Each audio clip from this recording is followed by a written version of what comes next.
Vamos começar com uma citação bastante forte. É da jornalista Karen Howe, que passou anos a investigar as maiores empresas de tecnologia do mundo. E a perspectiva dela, de que a indústria da IA é extremamente desumana, bom, é este o nosso ponto de partida. Pois bem, nesta análise, vamos mergulhar a fundo no trabalho dela. A ideia é desvendar o que ela descreve como o império oculto da inteligência artificial. E já aviso, isto não é a típica história otimista que costumamos ouvir de Silicon Valley. É mais um alerta vindo de quem conhece o sistema por dentro. Ok, vamos a isso. A ideia principal da investigação da Karen Howe é esta. As grandes empresas de IA, no fundo, funcionam como os impérios da antiguidade. E se calhar a pergunta é mesmo esta. E se estas empresas não forem as startups inovadoras que imaginamos a trabalhar numa garagem? E se o modelo delas for algo muito mais antigo e se calhar mais predatório? E aqui temos a definição mais formal. A ideia é mesmo esta. Estas empresas reivindicam recursos, quase como se estivessem a conquistar terras, exploram mão de obra, com exércitos de trabalhadores invisíveis e, claro, controlam o conhecimento, tal como os impérios de antigamente controlavam a narrativa e a história. É um paralelismo fascinante. Então, como é que estes impérios dos tempos modernos funcionam? Bem, parece que há uma espécie de manual de instruções, uma estratégia que se repete. E a estratégia divide-se nestes 4 passos. Primeiro, os recursos. Depois, a mão de obra. A seguir, o conhecimento. E, por fim, o mais subtil, criar um mito. Juntos, estes passos explicam como é que estes gigantes tecnológicos constroem o seu poder. O primeiro passo é mesmo uma apropriação em massa. E não estamos a falar só de código, não. Falamos de tudo. Os nossos dados, a nossa arte, a propriedade intelectual de criadores e até recursos físicos do planeta, como terra e água para construírem aqueles centros de dados gigantescos. Agora, o custo humano. A IA não se constrói sozinha, pois não. Ela é alimentada por um autêntico exército global de trabalhadores, muitas vezes mal pagos. E aqui há uma ironia, quase cruel.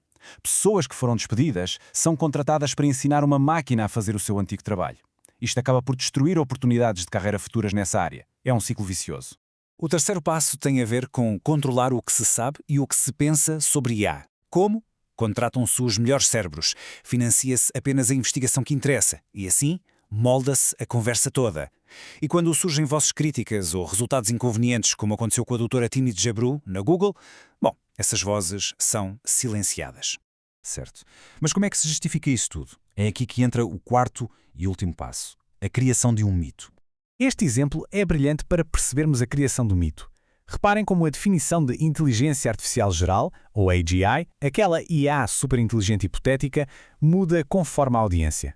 Para os políticos, a promessa é que vai curar o cancro e resolver as alterações climáticas. Para o público em geral, é só um assistente digital espetacular.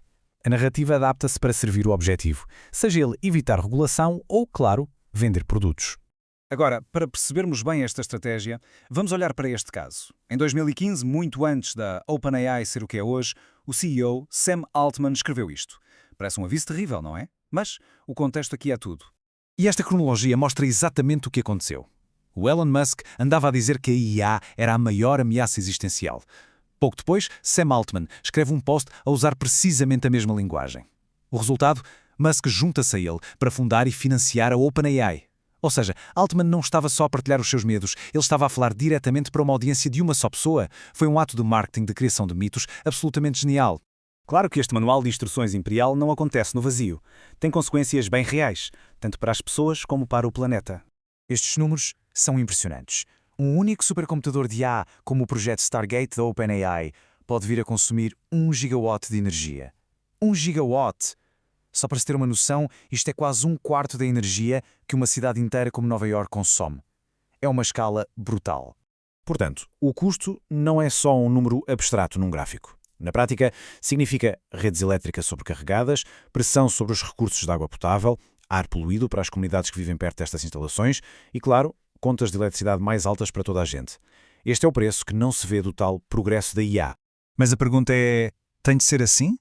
Segundo a investigação de Karen Howe, a resposta é não. Existe um caminho alternativo. Eu adoro esta analogia. Hoje em dia, a indústria parece obcecada com os foguetões, modelos de linguagem gigantescos que consomem uma quantidade absurda de recursos. Mas, e se nos focássemos mais nas bicicletas?